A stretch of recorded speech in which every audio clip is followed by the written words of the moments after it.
Hello, everyone. This is the Reverend, and according to my wife, I am the world's strongest and nerdiest preacher. What are your thoughts? Let's get into the video. Well, let's talk about some cryptids that can be found in the Bible. You're thinking to yourself, there aren't any cryptids in the Bible. Well, there's not the word cryptid in the Bible, but there are cryptids in the Bible. Now, here's another thing, though. The word dinosaur isn't in the Bible either, but dinosaurs are in the Bible. And that's where I'm going with this. Let's go to the book of Job, chapter 39, 40, and 41. In chapter 39, it talks about the wild ox. Now, this is translated from the word rahim, which they translate sometimes to wild ass as well.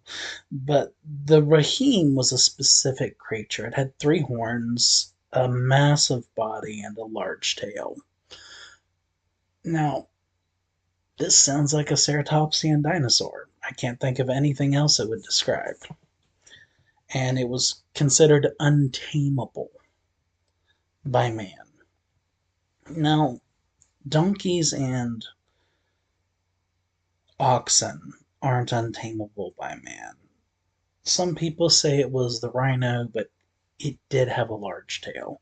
I'm not going to argue that it couldn't be a rhino, but ceratopsian dinosaur does fit just as well as rhino. Could be either one.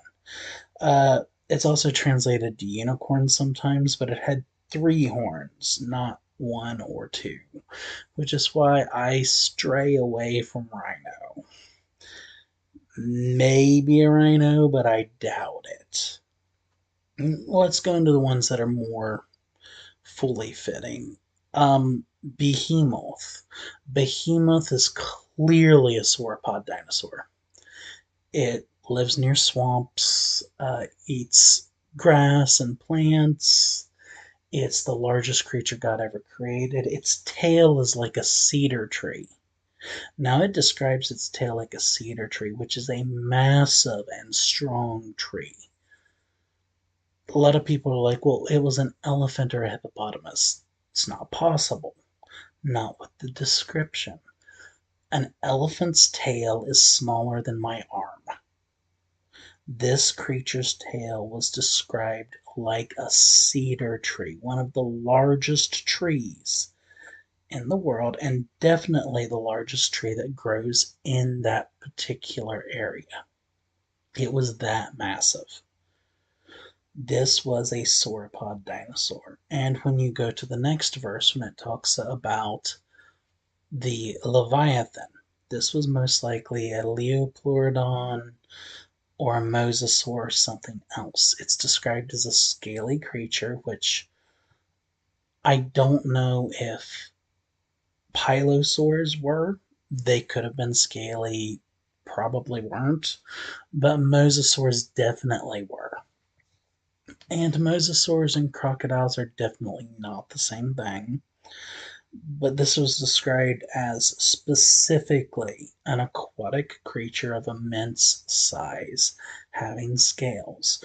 Now, it does talk about it breathing fire or something like that, but I wouldn't put that outside of the realm of possibilities.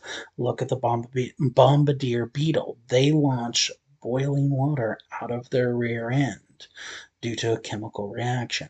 It is completely possible that something similar could have happened with mosasaurs. The soft tissues don't fossilize. So we have no idea of knowing whether it had the capability of excreting flammable substances or not. It could have just been substances that interacted with water and forced a jet of like really hot gas and water out due to the chemical reaction. There are a lot of things that are possible. Now, I'm not going to say it did. I'm not going to say it didn't. I'm going to say the Bible says it did, so I believe the Bible. But those are 3 cryptids that are in the Bible. But there are also 3 dinosaurs. Or 2 dinosaurs and a marine reptile. But, they're just ancient animals. The word dragon, used all over the Bible. Sometimes they're talking about a massive and powerful creature, other times they're talking about a small flying creature or a large flying creature. Now, I believe the word dragon was an umbrella term that referred to two groups of creatures. At least two groups, mind you: theropods and pterosaurs. And those are two more cryptids talked about in the Bible. Now, let me go through the list of cryptids. Mokele mbembe is a sauropod dinosaur found in the Congo.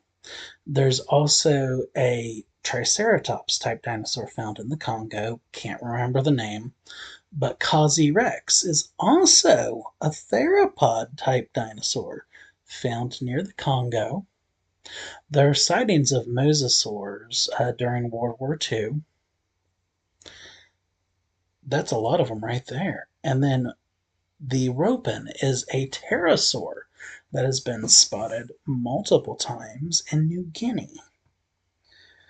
What are your guys' thoughts? Do you guys think dinosaurs still exist, just in much fewer numbers, and that they're going extinct, but not completely extinct yet? Those are my thoughts and beliefs. I think they are rare, extremely rare, and some possibly have gone extinct, but I don't think all of them have. But just give me your thoughts on this. Hey everyone, I just want to make sure you know to like, comment, share, subscribe, and make sure the notifications are turned on so that you get all of my upcoming content. As always, I love you all and God bless.